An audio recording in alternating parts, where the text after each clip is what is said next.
With tensions still high between the U.S. and China, a growing number of states are seeking to ban Chinese companies from buying American land. But how big is the potential risk to U.S. security? Here's Ryan Nobles. In Montana, fears about the security threat from China have been growing ever since that Chinese spy balloon soared across its famous big sky. The Chinese spy balloon was right above us. That woke a lot of people up. And it's not just worries about America's vulnerability from the air. Now, one of Montana's senators is pushing to keep the Chinese government from buying land nationwide. China is not our friend right now, and the Chinese Communist Party wants to do bad things.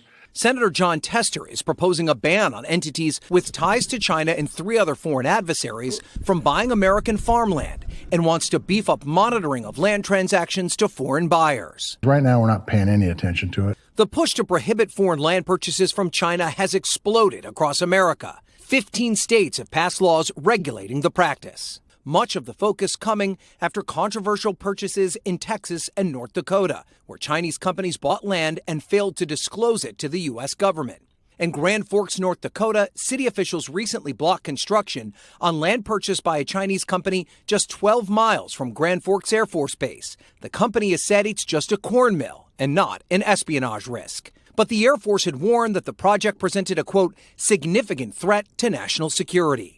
Overall, U.S. intelligence rates the Chinese Communist Party, or CCP, as a top security threat. The CCP represents both the leading and most consequential threat to U.S. national security and leadership globally. Though an NBC News review tonight finding nationwide the amount of American land being purchased by Chinese entities appears to be small. Since early 2022, less than 1,400 acres sold to businesses tied to China have been reported to the USDA so far.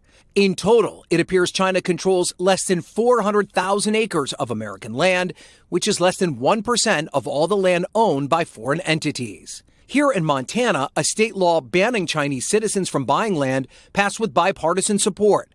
Brad Molnar was the only Republican to vote no. You create the dragon. You never was a dragon. He says the law is an overreach and would prevent his wife, a Chinese national, from being able to inherit his land after he dies. There's no evidence that I'm aware of that the people that own the land are in any way a threat to American security. If they are, arrest them and remove them. Tonight, Tester tells us more action is needed to counter the security risk from the Chinese government. Are you concerned that we don't even know how much land China has potentially purchased already? I don't think we know how much land they bought. This is prospective. This will stop it happening before it becomes a situation where we go, oh, gee, we wish we'd have done something about that in 2023.